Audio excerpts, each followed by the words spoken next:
Je dirais qu'il s'agit de calculs illusoires, qui ne peuvent être faits que par ceux qui ne connaissent pas l'histoire de la Russie et qui ne tiennent pas compte de la cohésion, de l'unité et de la force d'esprit qui se sont manifestées au sein de son peuple pendant des siècles.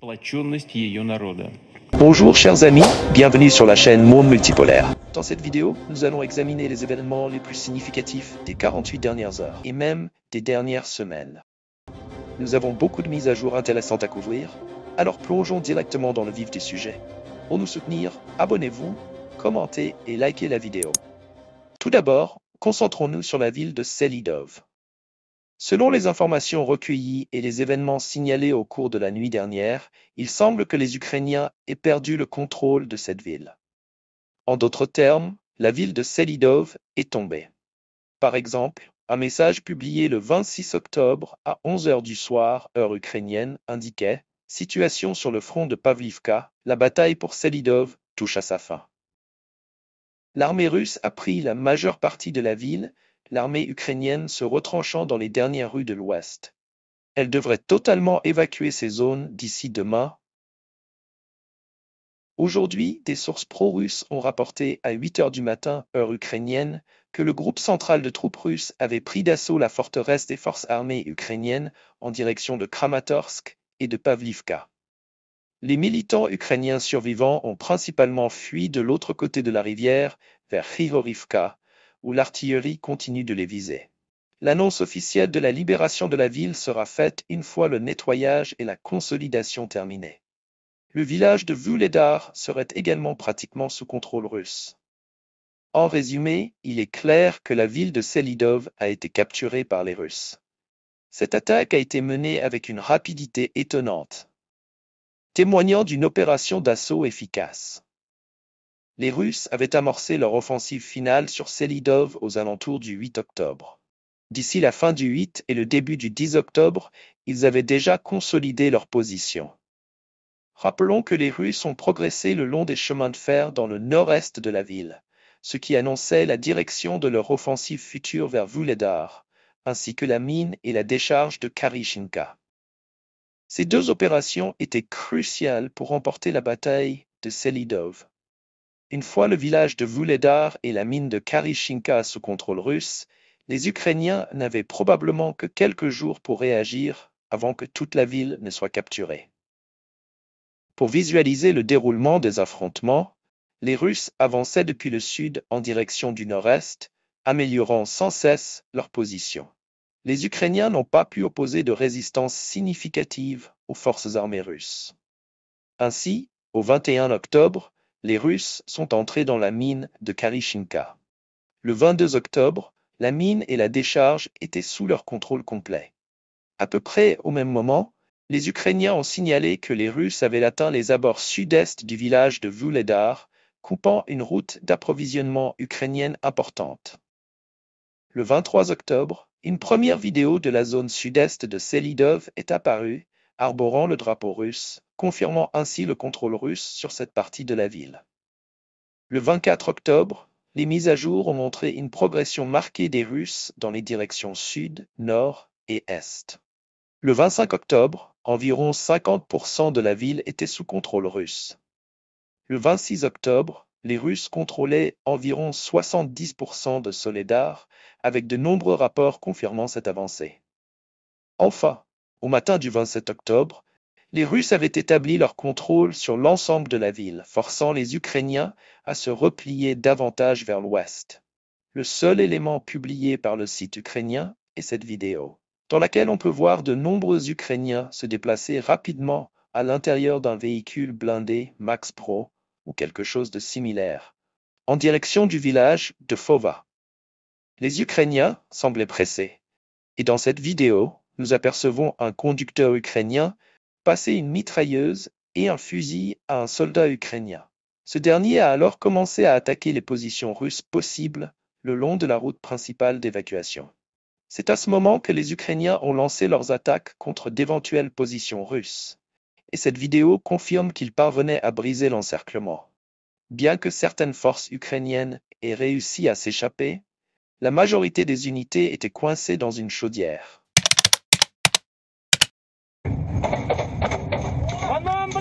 Il nous tire dessus. Il y a du métal sur la route.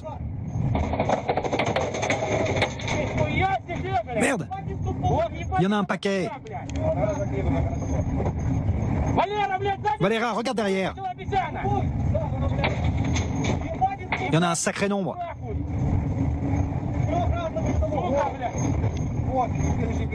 C'est au prochain croisement. La rue est pleine de pourris. Les gars, on pourrait peut-être faire demi-tour, les éliminer. C'est ce croisement-là.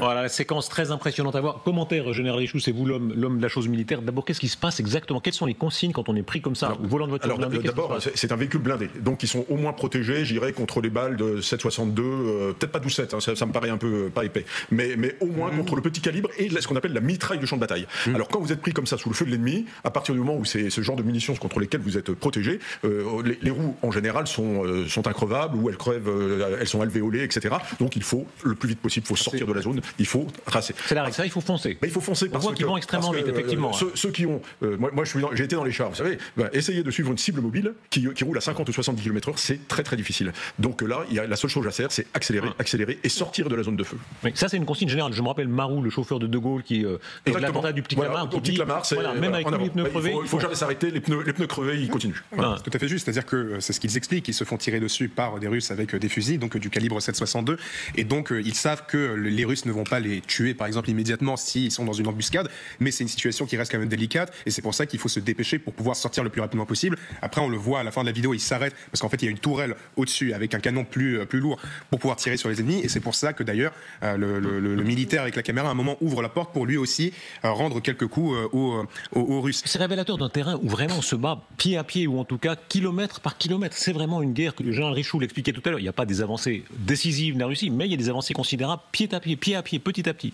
Ça, c'est la particularité, parce qu'en fait, d'un côté, il y a un front qui ne bouge presque pas énormément depuis 2 ans et demi, bientôt 3 ans, et en même temps, c'est un front qui bouge localement du point de vue opérationnel. Surtout pour les Ukrainiens. Les Ukrainiens sont beaucoup plus mobiles que les Russes, parce que les Russes, ça leur manque. Déjà, il leur manque des véhicules, parce que les Russes, actuellement, au lieu de ces véhicules, ils ont des motocyclettes, et donc ça devient de moins en moins possible pour les Russes. Mais en revanche, eux, ils ont la puissance de feu, ils ont des bombes planantes, ils ont de la grande artillerie, et donc les Ukrainiens, ils sont obligés en fait d'être mobiles. Justement, plus ils sont mobiles, moins ils sont vulnérables par rapport à ce feu. Qu'est-ce qui est en train de se passer en termes géographiques? D'abord, cette ville de Selidové, regardez une des images emblématiques de ces avancées russes, encore une fois relatives, mais qui sont là. Le drapeau russe hissé sur Selidové. On va regarder la carte. Pardon? Je ne sais pas si elle est prise complètement. Non, ils sont juste rentrés dans la ville. Ils sont juste rentrés dans la ville. Regardez la carte de la région, c'est révélateur. D'ailleurs, on voit la vision plus générale. Voilà, les avancées russes et ce qui est en tout cas revendiqué. Où on voit que c'est assez général, n'est-ce pas? Oui, c'est assez général. Ce qui est inquiétant, c'est qu'ils arrivent, avec la masse qu'ils ont accumulée, à progresser sur plusieurs axes. C'est ça. Donc au centre, il y a à peu près 3 ou 4 axes qui partent vers Chassiviar, vers Pokrovsk, vers Solidové. Et donc, ils exercent une poussée. Mais là, la carte est intéressante parce que vous voyez quand même que ce ne sont pas des percées décisives. Là. Un autre point important à discuter est la ville de Sela. Il est intéressant de comparer l'assaut de Sela avec celui de Bakhmut. Par exemple, Bakhmut est 4 fois plus grande que Sela, avec une population d'environ 75 000 habitants avant la guerre, contre seulement 25 000 pour Sela. Les Russes ont mis environ 8 mois à prendre le contrôle de Bakhmut. L'offensive ayant commencé à l'automne 2022, et s'étant achevé en mai 2023. En revanche, pour la ville de Sela, il n'a fallu que 2 semaines aux Russes pour terminer la bataille. Cela montre qu'ils ont considérablement amélioré leurs compétences, leurs techniques et leurs approches tactiques, leur permettant de progresser plus rapidement vers l'ouest. Actuellement, les Ukrainiens occupent des positions peu fiables, comme des villages, tandis que les Russes contrôlent les positions dominantes dans la ville de Sela. Cela laisse penser que les Ukrainiens seront probablement contraints de se replier. Tout ce qui se trouve à l'intérieur de cette ligne rouge pourrait être capturé par les Russes d'ici la fin de l'année, voire avant 2025. Si cela se produit, les Ukrainiens pourraient rencontrer de nouveaux problèmes en 2025. Passons maintenant à la ville de Kurakhove, où les Russes poursuivent leur offensive. Ils n'ont pas encore atteint la partie centrale de l'agglomération, mais cela pourrait bientôt changer. En ce qui concerne Kharkov, nous n'avons reçu aucune nouvelle, mais des sources rapportent que les soldats ukrainiens se sont retirés, car il y avait déjà un encerclement opérationnel en cours. Les Ukrainiens affirment également que les Russes ont déjà commencé leur opération d'assaut sur le village de Kurakhove, dernier bastion des forces armées ukrainiennes dans cette direction. Cette information a été confirmée par des sources tant pro-russes que pro-ukrainiennes, et il est probable que les Ukrainiens ne pourront pas maintenir leur ligne très longtemps. Ils pourraient être contraints de se replier dans les 2 à 3 jours vers les positions plus fiables. Continuons avec les derniers développements à Kakava. Au cours des 24 dernières heures, des changements supplémentaires ont été observés sur le terrain. Selon différentes cartes, notamment celles de sources neutres et pro-russes, les Russes ont réussi, à la suite de leurs opérations offensives, à améliorer leur position aux abords du village de Maximilianivka et à avancer vers l'ouest. Une vidéo importante montre les Russes bombardant et attaquant les principaux bastions ukrainiens. Selon la carte, il existe plusieurs réseaux de fortifications autour de Kurakhove, illustrant une structure défensive complexe. Ces fortifications comprennent plusieurs bastions situés dans les parties sud de Kurakhove, basés sur les informations fournies dans la vidéo que nous venons de visionner. Nous pouvons constater que les Russes ont commencé à bombarder ces 2 bastions et qu'ils se préparent avant de lancer de nouvelles opérations offensives, dans le but de prendre le contrôle de ces 2 positions et d'encercler la ville de Koursk par l'ouest et le sud-ouest. C'est donc l'objectif principal des Russes, du moins pour la prochaine étape de l'assaut sur Koursk. Passons maintenant à la direction sud-Dnipro, où les Russes poursuivent leurs opérations offensives. Au cours des dernières 24 heures, nous avons reçu un nombre significatif de vidéos confirmant des avancées russes. Par exemple, vous pouvez voir la situation sur le terrain au début du 27 octobre. Voici la situation à la fin du 26 octobre, et celle au début de l'opération offensive russe dans le sud de Dnipro. C'est exactement ainsi que tout a commencé. Les Russes contrôlaient la périphérie de Noa-Daneta et parvenaient à semi-encercler le village de Babinka par le sud et le sud-ouest. À partir du 26 octobre, les Russes ont réussi à percer la ligne pour avancer sur les positions ukrainiennes sur 7 km et ont réussi à entrer dans 3 localités simultanément. Les Russes ont atteint la ville du village de Shakara, ainsi que les villages de Noa-Uka et de Baya. Il est très probable que les Ukrainiens ne parviennent pas à maintenir leur ligne face à cette attaque significative et qu'ils seront contraints de reculer dans un avenir proche. Discutons maintenant en détail d'une vidéo publiée par des sources russes. Dans cette vidéo, nous pouvons voir une attaque russe où des motocyclistes de l'unité Sens de l'énergie attaquent les forces ukrainiennes. Nous avons de nombreux véhicules armés et des véhicules personnels. Des assaillants russes nettoyaient également les positions ukrainiennes. Par ailleurs, une vidéo publiée par des sources pro-ukrainiennes montre un nombre significatif de véhicules blindés russes et de véhicules personnels se dirigeant vers le village de Shakara, qui était sous un feu très intense des forces ukrainiennes. Sur la base de ces 2 vidéos, nous avons ajusté la situation des 2 territoires en faveur des Russes. Cependant, d'autres cartographes ont noté des avancées supplémentaires sur le terrain. Selon des cartographes neutres et pro-russes, les Russes ont réussi à prendre le contrôle du village de Shakara lui-même. Encore une fois, voici les changements sur le terrain en comparaison avec le 26 et le 27 octobre. Pour ce qui est du village de Baya, de très violents affrontements se déroulent actuellement. Les Russes bombardent cette localité avec des systèmes d'artillerie et différents lance-roquettes multiples, confirmant ainsi qu'ils ont préparé un point d'appui avant d'avancer et de s'engager dans des combats sur le territoire du village. Différents cartographes ont rapporté que les Russes ont effectivement réussi à atteindre les fermes occidentales. En revanche, les ressources pro-ukrainiennes n'ont pas publié d'informations confirmant des avancées supplémentaires, ce qui me fait penser qu'elles ne souhaitent tout simplement pas montrer la progression russe.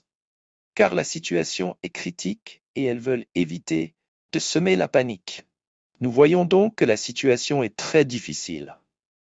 Comme nous en avons discuté dans les vidéos précédentes, il est fort probable que les Russes cherchent à prendre le contrôle durant cette étape offensive de tout ce qui se trouve sous cette ligne rouge.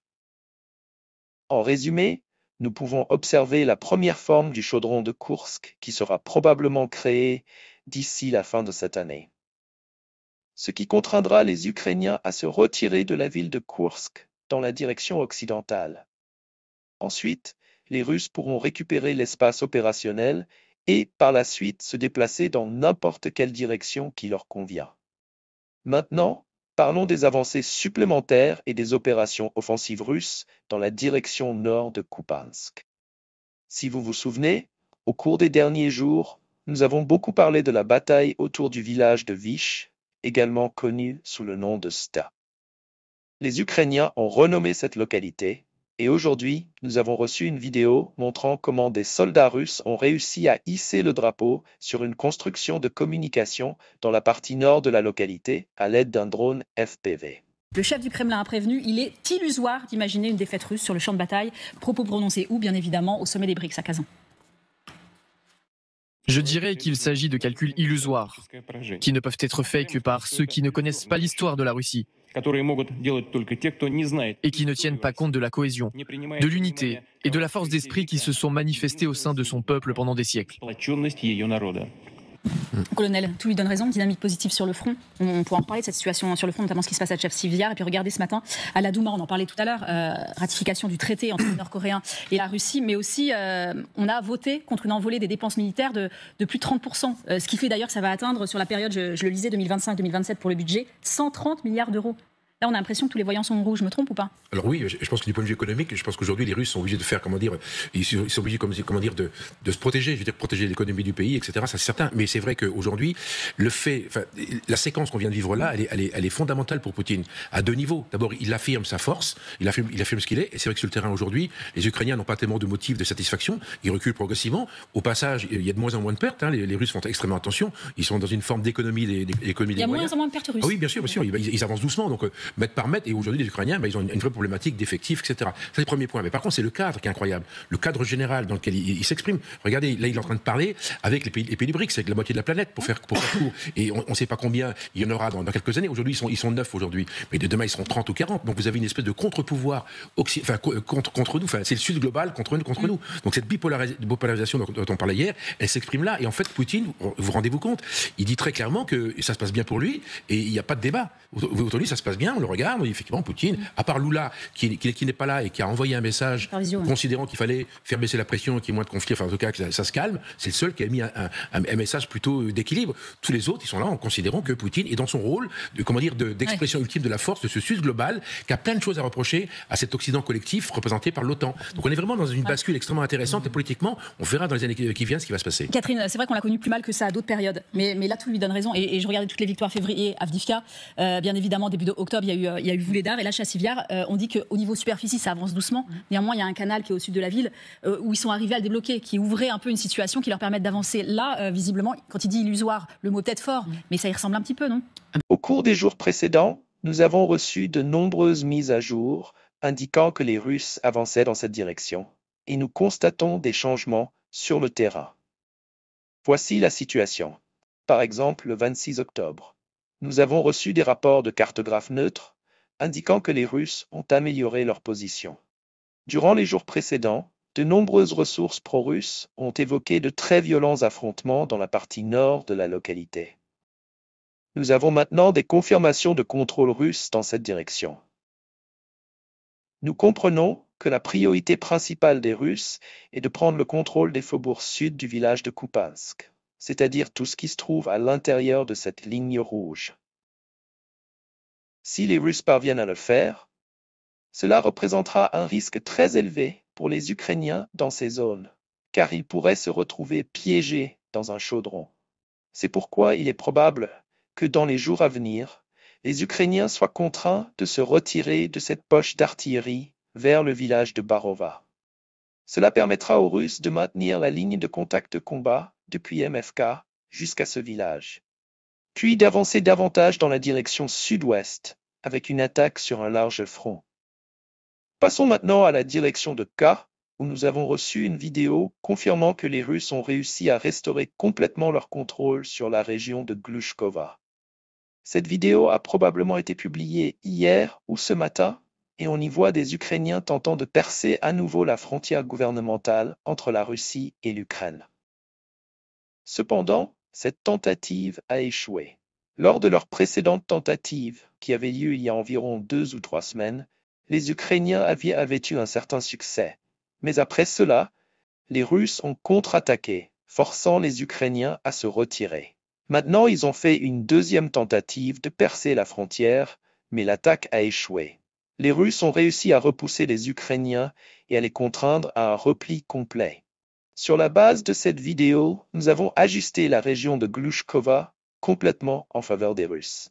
Voici la situation pour cette direction. Quant à la direction sud, nous n'avons rien reçu au cours des 12 dernières heures. Les Russes se regroupent et se préparent avant la phase finale de l'opération de contre-offensive dans le sud. Voilà pour cette courte vidéo militaire. Je vous rappelle que je condamne toute violence dans le monde. Merci d'avoir regardé. Abonnez-vous à ma chaîne. Vous retrouverez le lien de notre canal Telegram en premier commentaire épinglé. Portez-vous bien et passez une bonne journée. Au revoir.